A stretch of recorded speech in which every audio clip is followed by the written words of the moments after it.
ನಮಸ್ಕಾರ. ಅತ್ತೆ ಸೊಸೆ ಚಾನೆಲ್ಗೆ ಸ್ವಾಗತ. ನಾಗರ ಪಂಚಮಿಯ ಸ್ಪೆಷಲ್ ಬೇಸನ್ ಉಂಡೆ ಮಾಡ್ತಾ ಇದ್ವಿ. ಅದಕ್ಕೆ ಬೇಕಾಗುವ ಸಾಮಗ್ರಿಗಳು: ತುಪ್ಪ ಒಂದು 50ರಿಂದ 100 ಗ್ರಾಮ್ ತುಪ್ಪ ಬಳಸ್ಕೋಬೇಕು ನೀವು ಉಂಡೆಗೆ. ಆಮೇಲೆ ಇದು ಒಂದು 100 ಗ್ರಾಮ್ ಅಷ್ಟಿದೆ ಕಡಲೆಬೇಳೆ ಹಿಟ್ಟಿದು. ನಮಗೆ ಒಂದು ಕೈಯಲ್ಲಿ ಹಿಡಿಯೋಷ್ಟು ಒಂದು ಮುಷ್ಟಿಯಷ್ಟು ದ್ರಾಕ್ಷಿ ಗೋಡಂಬಿ ಎರಡೂ, ಒಂದು 5-6 ಏಲಕ್ಕಿನ ಸಕ್ಕರೆ ಹಾಕಿ ಪೌಡ್ರ್ ಮಾಡ್ಕೋಬೇಕು. ಈ ಥರ ಒಂದು 1/4 kg ಸಕ್ಕರೆ, 1/4 kg ಪುಟಾಣಿ ಹಿಟ್ಟು. ಈಗ ಬಾಣಲಿ ಬಿಸಿ ಆಗಕ್ಕೆ ಇಟ್ಟಿದ್ದೀನಿ. ಇದರ ಒಂದು 2 ಚಮಚ ತುಪ್ಪ ಹಾಕಿದ್ದೀನಿ.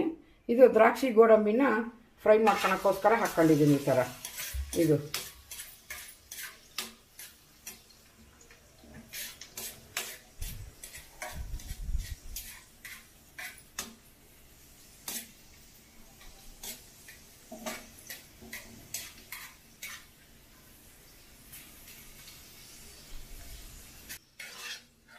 ಗೋಡಂಬಿ ಹಾಕೊಂಡ್ಬಿಡೋದು. ದ್ರಾಕ್ಷಿ ತೆಗೆದಾದ್ಮೇಲೆ ಗೋಡಂಬಿ ಹಾಕ್ಕೊಂಡು ಇದನ್ನು ಸ್ವಲ್ಪ ಫ್ರೈ ಮಾಡ್ಕೋಬೇಕು. ಈ ಥರ ಸ್ವಲ್ಪ ಲೈಟಾಗಿ ಕಂದು ಬಣ್ಣ ಬರೋಂಗೆ ಮಾಡ್ಕೋಬೇಕಷ್ಟೆ.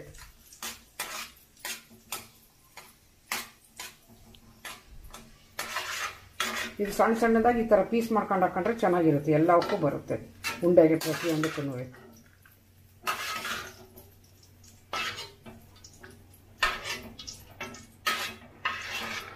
ದ್ರಾಕ್ಷಿ ಗೋಡಂಬಿ ಹುರಿದಾದ್ಮೇಲೆ ಅದೇ ಇದಕ್ಕೆ ಬಾಣಲಿಗೆನೆ ಒಂದು 50 ಗ್ರಾಮ್ ಅಷ್ಟು ತುಪ್ಪ ಹಾಕೋಬೇಕು. ಇದಕ್ಕೆ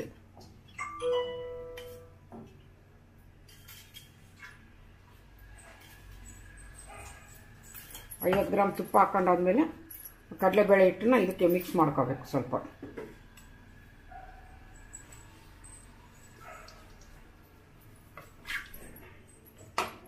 ಈ ಥರ ಚೆನ್ನಾಗಿ ಕೈ ಆಡಿಸ್ಬೇಕು. ಇದನ್ನ ಚೆನ್ನಾಗಿ ಗಂಟು ಬರಲಾರ್ದ ರೀತಿಯಲ್ಲಿ ಈ ಥರ ಕೈ ಆಡಿಸ್ಬೇಕು ಚೆನ್ನಾಗಿ.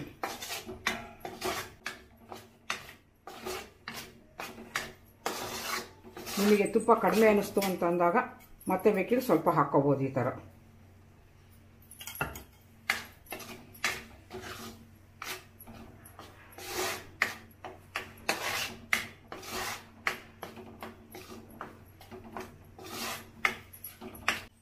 ಇದು ಗಟ್ಟಿ ಆಗುತ್ತೆ ಅಂತಂದಾಗ ನಿಮಗೆ ಸ್ವಲ್ಪನೇ ತುಪ್ಪ ಹಾಕೋಬೇಕಿದ್ನಿ.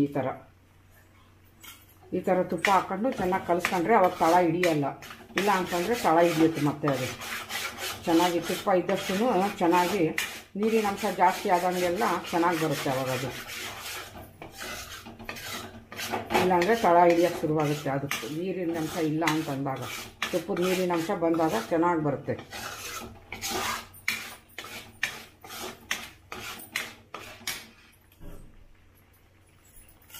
ಇದು ಸ್ವಲ್ಪನೇ ಕಂದು ಬಣ್ಣಕ್ಕೆ ಬಂತು ಅಂತಂದಾಗ ತೆಗಿಬೇಕು. ಇದನ್ನು ಸ್ವಲ್ಪ ಮೀಡಿಯಮ್ ಕಂದು ಬಣ್ಣಕ್ಕೆ ಬರಬೇಕು, ಆವಾಗ ತೆಗಿಬೇಕು. ಅದು ಕಂದು ಬಣ್ಣಕ್ಕೆ ಬಂದಾಗ ಅದು ಆಗಿದೆ ಅಂತಂದು ಒಂದು ಸ್ವಲ್ಪ ವಾಸನೆ ಬರುತ್ತೆ, ಘಮ ಘಮ ಅಂತ. ಆವಾಗ ಇದನ್ನು ತೆಗಿಯೋದು. ಅದನ್ನು ಆವಾಗ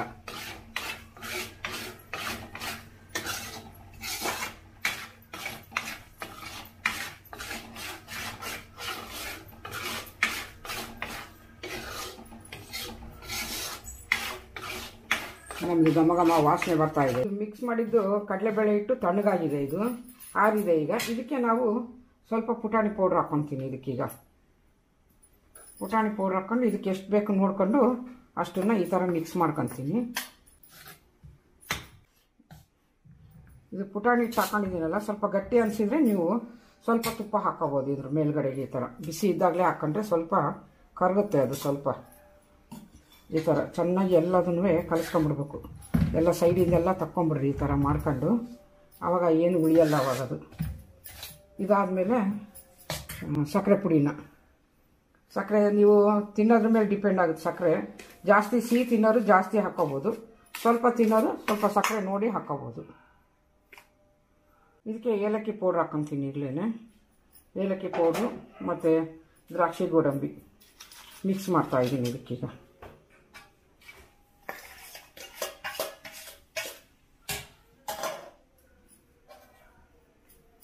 ಅವೆಲ್ಲ ಚೆನ್ನಾಗಿ ಕಲಿಬೇಕಲ್ಲ, ಅದರಿಂದ ಈಗ ಮಿಕ್ಸ್ ಮಾಡ್ತಾಯಿದ್ದೀನಿ ಅದನ್ನು.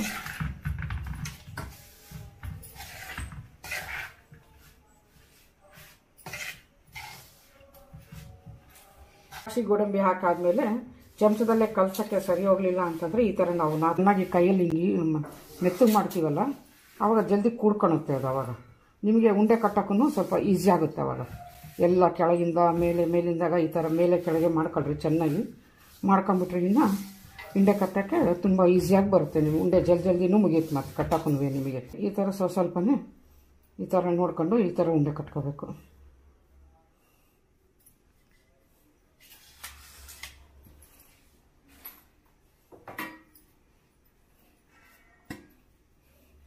ಈ ಥರ ಉಂಡೆ ಕಟ್ಕೊಂಡ್ಬಿಟ್ರೆ ಜಲ್ದಿ ಆಗುತ್ತೆ ನಿಮಗೂ.